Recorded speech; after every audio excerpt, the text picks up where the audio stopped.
It's your favorite spiritual cousin, Diamond Water. Hey, family. How you doing? I'm super fantastic. I had a message for you. I received this on the eclipse 10/28/2023. And it started off that we are in a new age for real. We are in a new age for real. Like, some of the old ages were like the Bronze Age and the Modern Age. We had the Ice Age and the Stone Age and the War Age and the Age of Atlantis. And so now we're in a new age right now. And I was like, you know what? What could we call it? Because it is so different and such a beautiful time to be alive. But, I was like, we should call it the Golden Age. Or maybe the Magical Age. Maybe even the Kingdom Age. The Spiritual Freedom Age. How about the Third Eye Age? Left or right age? Get right or get left age? Age of Aquarius, of course. So, we have to really take advantage of really being in the age of Aquarius, which is, of course,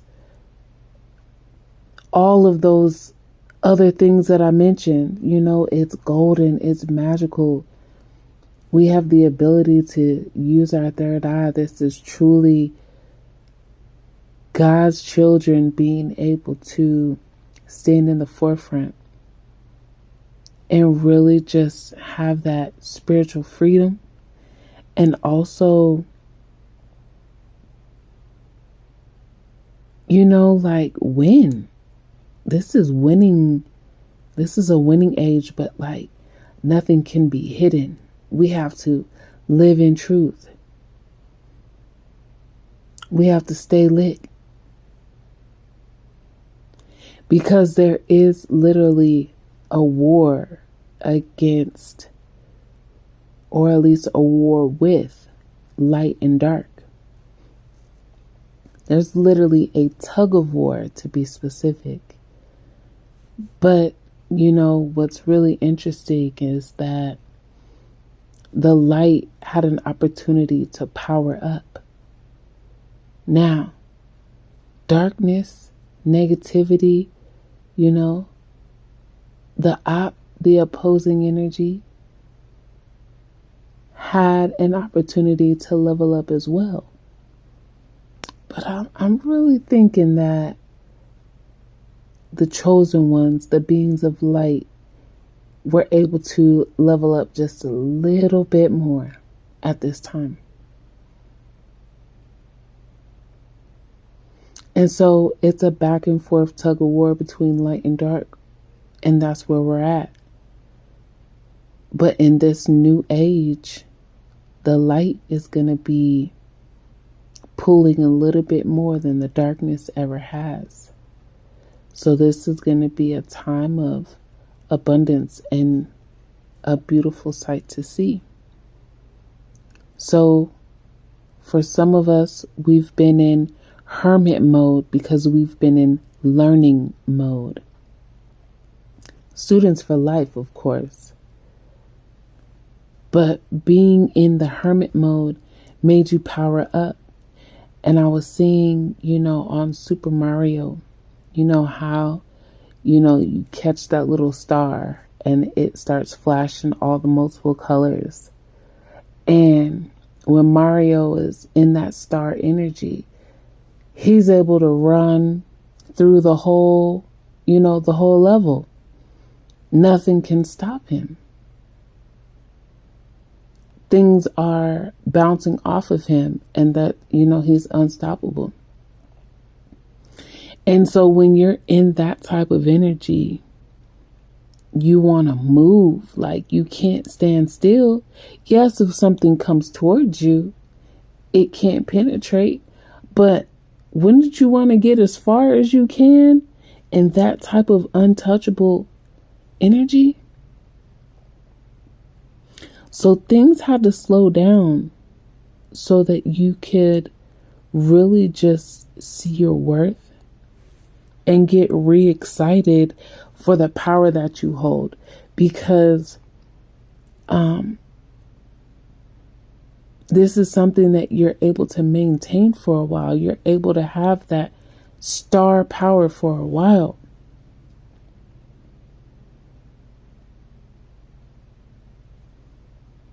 Thank you to the eclipse portal for pushing out the things that no longer serve us and bringing in the things that we need. It's coming. If it ain't here, if it's not here, it's coming. And coming quickly. So then the next message was that your bloodline will benefit from your pre-ancestor work, meaning who you are now, the seeds you sow, the love you give, the tests and the lessons you've learned, the work you've put in will allow them to reap the benefits of the unknown. And we're talking about positive unknown in this situation.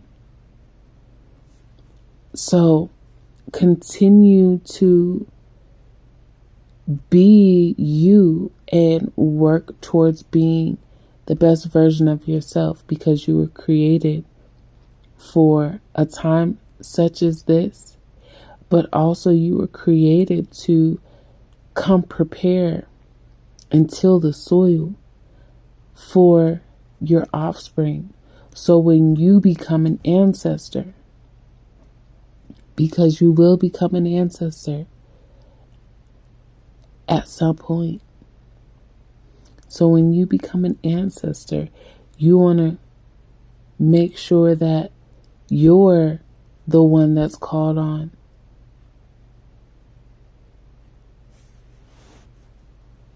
And you have to do things that make your children proud, because you will never be forgotten. And you will always be spoken highly of. And so anybody that knows you, knew you, learned from you, grew from you, is going to be so happy to call your name for assistance. Some may just go off of what they physically experienced with you in the lifetime that they knew you. And some have to dig deep and never knew you in the physical, because they came after. But because you're really creating in the golden age and magical age, they're going to be able to reap those golden magical benefits.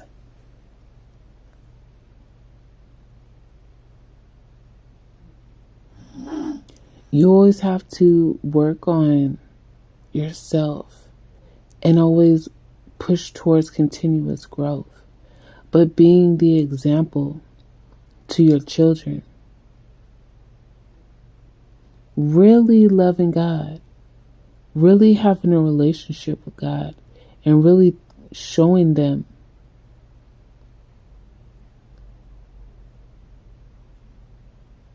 train up a child in the way that they should go, and they'll never stray from it.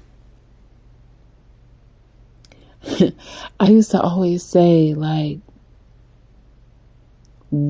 we should raise our kids the way we want to be raised. Because think about it, if we're a part of, this return, so when we leave, we return. And we may leave as our children's children.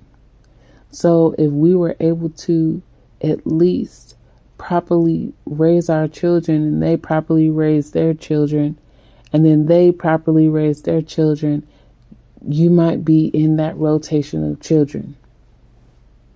Now, I know that might be a little bit too deep to think for some, but it's the reality if you have a soul family in the spirit and in the flesh. So, just something to think about, a little bit of food for thought. But at the end of the day, judgment is how you were remembered. What are people reminded of when they hear your name? What mental legacy did you leave behind? Did you show and share your light? Did you give love and be an expression of love? Did you live as an example of God's love and worship the Creator in spirit and in truth?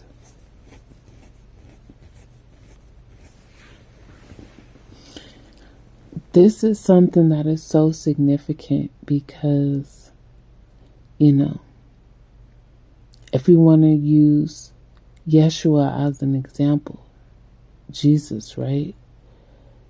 And what's in the Bible of what Jesus's experience was. Obviously, Jesus had a pure judgment. An acceptable one, at least. Maybe not pure, because, the only person or thing that is perfect is the Creator, and that's of all of us. So at the end of the day, the beginning of the day, the middle of the day,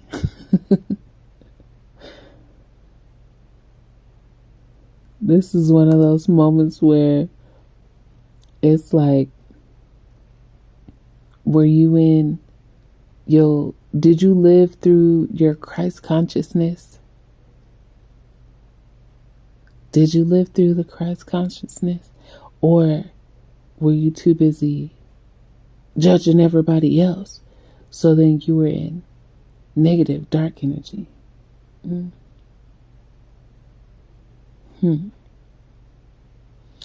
Love and worship God in spirit and in truth, which has brought the new age and a part of the new age.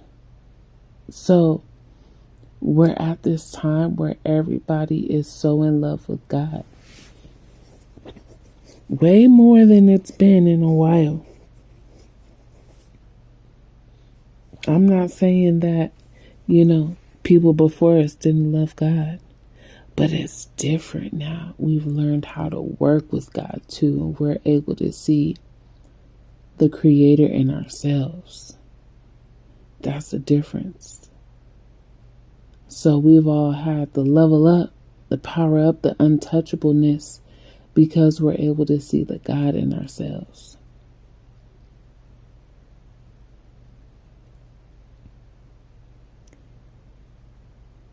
Because, the choice is literally ours. The choice is yours to elevate with the current times or remain in the old paradigm. Like, fine-tune your frequency to match the new paradigm. But if you want to stay in the past, and do things the way that your grandma did it, okay.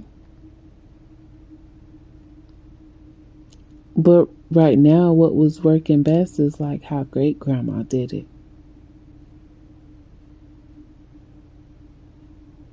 Because there was changes in between the ages. So at the end of the day, beginning of the day, middle of the day, we have to stay prayed up. Protection is your birthright for this assignment, and probably for all of them moving forward. But protection is your birthright. So forgive and remain grateful for all things. I hope you enjoyed this message just as much as I enjoyed giving it to you. Thank you for choosing me to be your favorite spiritual cousin. And I love you so much. I'll see you on the next video.